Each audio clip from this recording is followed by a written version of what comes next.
സംസ്ഥാന തിരഞ്ഞെടുപ്പ് കമ്മീഷണറായിട്ട് എൻ ശേഷാദ്രിനാഥനെ നിയമിക്കാനാണ് സർക്കാരിന്റെ തീരുമാനം.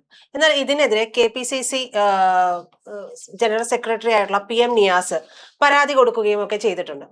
ഇതുവരെയും സംഘപരിവാർ ആയിട്ടുള്ള ബന്ധമുള്ള എന്തിനേയും നഖശിഖാന്തം എതിർത്തിട്ടുള്ള UDFന് ഇതെന്തു പറ്റി? ഇപ്പോ എന്തിനേയും, അതായത് BJP ബന്ധമുള്ളതും സംഘപരിവാർ ബന്ധമുള്ളതും ഒക്കെ ആയിട്ടുള്ള കാര്യങ്ങളെ ഇങ്ങോട്ടേക്ക് വരൂ എന്ന് പറഞ്ഞുകൊണ്ട് സ്വാഗതം ചെയ്യുന്ന ഒരു രീതിയിലേക്ക് കാര്യങ്ങൾ മാറിയിട്ടുണ്ട്. എന്താണ് ഇങ്ങനെ തോളത്ത് കൈയിടുന്നതിന്റെ ഉദ്ദേശം?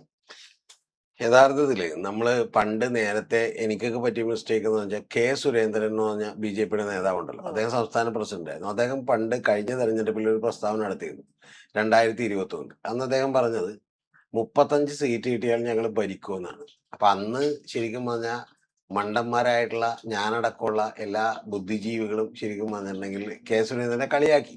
നമ്മൾ പറഞ്ഞു ഇയാൾ എന്തൊരു മണ്ടത്തരമാണ് പറയുന്നത്, അല്ലെങ്കിൽ ഇയാൾ വേറെ ആളുകളെ അടർത്തി മാറ്റാനുള്ള ശ്രമമാണോ എന്നൊക്കെ ചോദിച്ചു. പക്ഷെ സത്യത്തിൽ ഇപ്പോഴാണ് നമുക്ക് മനസ്സിലാകുന്നത് 35 ആവശ്യമില്ല, കേവലം 3 പേരുണ്ടെങ്കിൽ പോലും കേരളം ഭരിക്കാതെ. കാരണം BJPക്കാർ 3 പേരേ ഉള്ളൂ.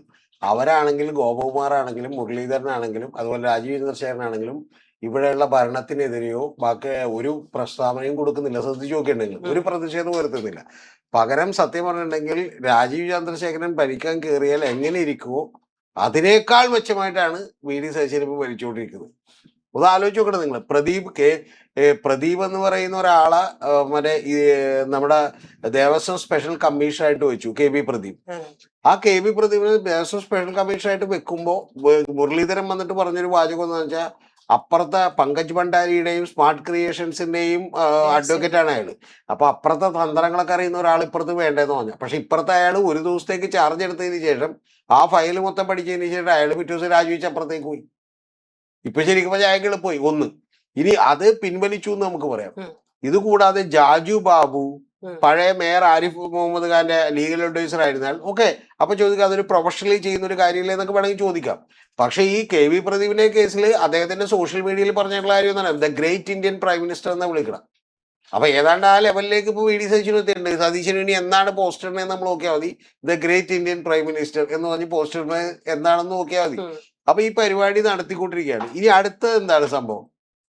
ഈ ഇങ്ങനെയുള്ള നിരവധി അപ്പോയിന്റ്മെന്റ് ഇപ്പൊ ഞാൻ പറയുന്നില്ല, ഏറ്റവും ഒടുവിൽ യൂണിവേഴ്സിറ്റികളിലൊക്കെ പിന്നെ വളരെ വിളയാട്ടമാണ് നടക്കുന്നത്. കാരണം ചാൻസലർ ഗവർണർ അപ്പോയിന്റ് ചെയ്യുന്നു, ഗവർണർ സെനറ്റ് മെമ്പർമാർ 31 പേരിൽ 19 പേരെ അപ്പോയിന്റ് ചെയ്യുന്നു. കൂടാതെ ഗവർണർ യോഗാ ദിനത്തിൽ നേരിട്ട് യോഗം വിളിക്കുന്നു എന്ന് പറഞ്ഞിട്ടുണ്ടെങ്കിൽ എല്ലാ ആളുകളെയും തന്നെ ഗവർണർ പറയുന്ന ആളുകൾ അപ്പോയിന്റ് ചെയ്തിരിക്കുകയാണ്. ഇതും ഗവർണർ പറഞ്ഞതാണെന്നാണ് ചില ആരോപണങ്ങൾ ഇപ്പോൾ ഉയർന്നുകൊണ്ടിരിക്കുന്നത്. ഈ ശേഷാദ്രിനാഥന്റെ കേസിൽ ഇത് ഏറ്റവും ഇമ്പോർട്ടന്റ് ആയിട്ടുള്ള ഒരു പോസ്റ്റാണ്. അപ്പൊ ബാക്കിയുള്ള പോസ്റ്റൊക്കെ പിന്നെയും പോട്ടെ നോക്കാം. ഇതിന്റെ പ്രശ്നം എന്താണ്?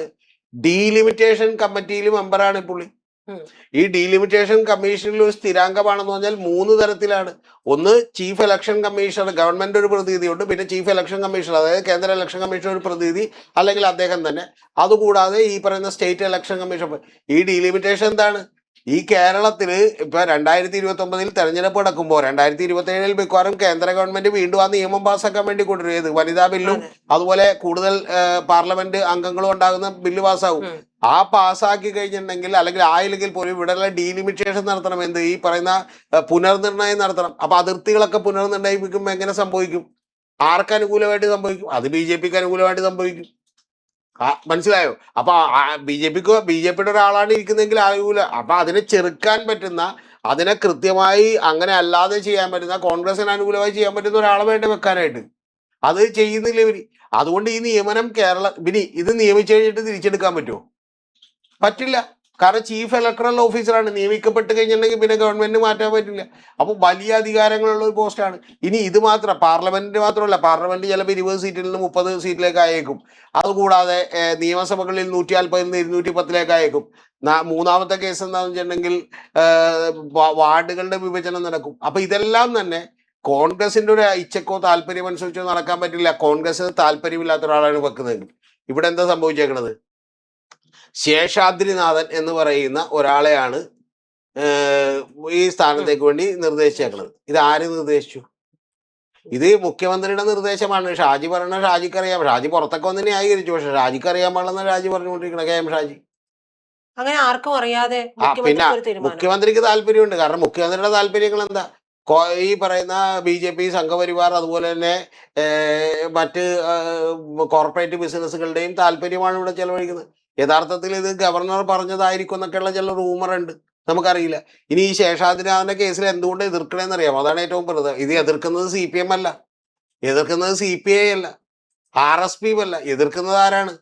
കോൺഗ്രസിനകത്ത് തന്നെയുള്ള KPCC സെക്രട്ടറി, ജനറൽ സെക്രട്ടറിയാണ് അദ്ദേഹം. PM നിവാസ് എന്ന് പറഞ്ഞാൽ അദ്ദേഹം കോഴിക്കോടിലെ പ്രമുഖരായിട്ടുള്ള ഒരു നേതാവാണ്. ഇനി അദ്ദേഹത്തിന്റെ പിതാവ് സാദരിക്കോയ, പുള്ളിയും നേതാവായിരുന്നു. ഞാനിപ്പോ അതിന്റെ വിശദാംശങ്ങളിലേക്ക് പോകുന്നില്ല. അപ്പൊ അദ്ദേഹം ഒരു കാര്യം പറഞ്ഞു. ആ പറയുന്നത് എന്താണ്? ഡീലിമിറ്റേഷൻ കമ്മീഷനിൽ ഒരു സ്ഥിരാംഗം കൂടിയാണ്. ഈ കാര്യം പറഞ്ഞത് അത്യധികം വേദനയോടുകൂടിയാണെന്ന് പുള്ളി പറയുന്നു. ഇനി രണ്ടാമത്തെ പുള്ളി പറയുന്നത് എന്താ?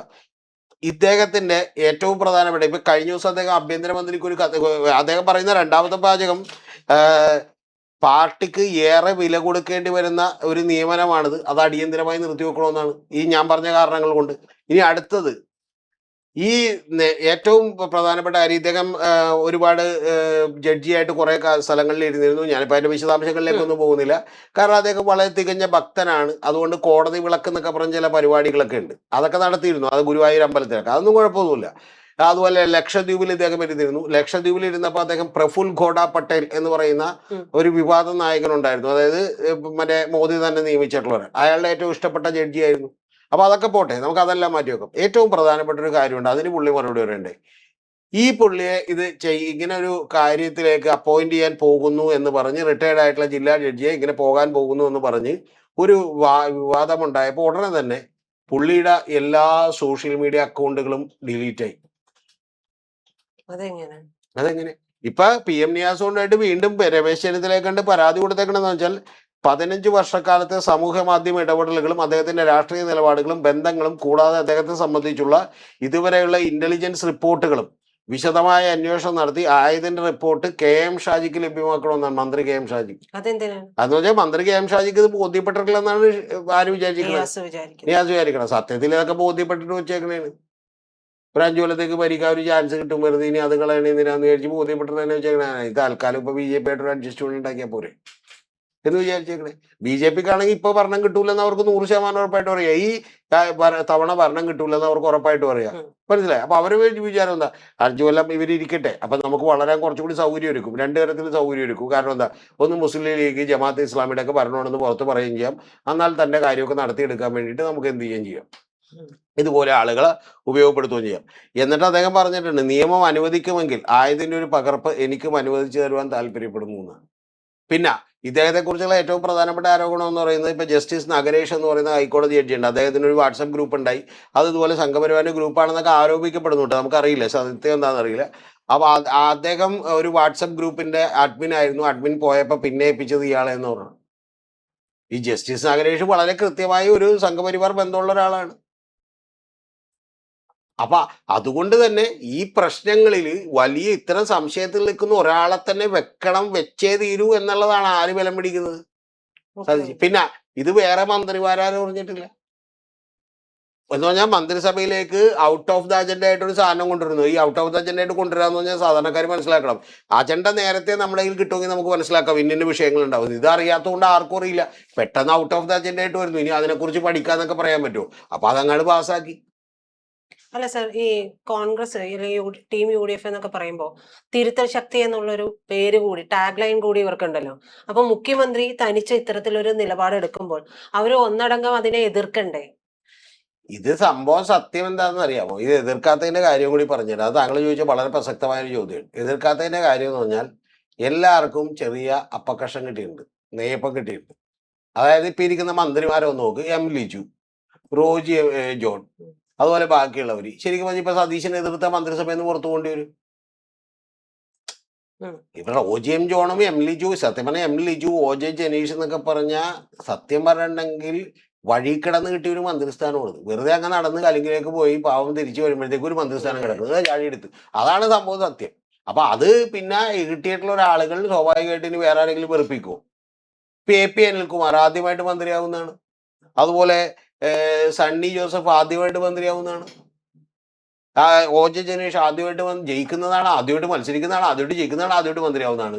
മറ്റേ എം ലിജു മത്സരിച്ച് തോറ്റ് അവസാനം ഇല്ലേ ഒരു സിനിമയിലൊക്കെ പറയണ പോലെ നീ എന്നെ വെറുത്ത് ഏറ്റവും ഒടുവിൽ എന്നോട് പ്രണയമാകും എന്നൊക്കെ പറയുന്നത് സിനിമയിൽ. അതുപോലെ പാവം ഒരു കട്ടിച്ച് ജയിച്ചു വന്നതാണ്. അപ്പോഴാണ് ഇത് മന്ത്രിസ്ഥാനം കിട്ടുന്നത്.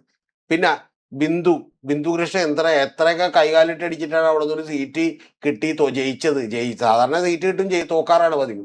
എന്നിട്ട് ജയിച്ച് മന്ത്രിയായതാണ് ഷാനിമോൾ ഉസ്മാൻ. സാധാരണ അവരെ തഴയപ്പെടാറാണ് പതിവ്. അവരെങ്ങനെയെങ്കിലും ഇപ്പൊ കഷാലത്തിന് അവർ ജയിച്ച് കഴിഞ്ഞപ്പോ ഡെപ്യൂട്ടി സ്പീക്കർ ആക്കാന്ന് പറഞ്ഞു. അപ്പൊ ഇതൊക്കെ നഷ്ടപ്പെടൂലേ? സാർ ഇതെല്ലാം വളരെ എന്താ പറയുക ആസൂത്രണം ചെയ്തിട്ടാണ്. കാരണം ഇങ്ങനെ ഒരു മന്ത്രിസഭ അപ്പൊ ഇവരെയൊക്കെ എടുത്തു കഴിഞ്ഞിട്ടുണ്ടെങ്കിൽ പിന്നെ ഞാൻ പറയുന്നതിനൊന്നും എതിർപ്പാവില്ല.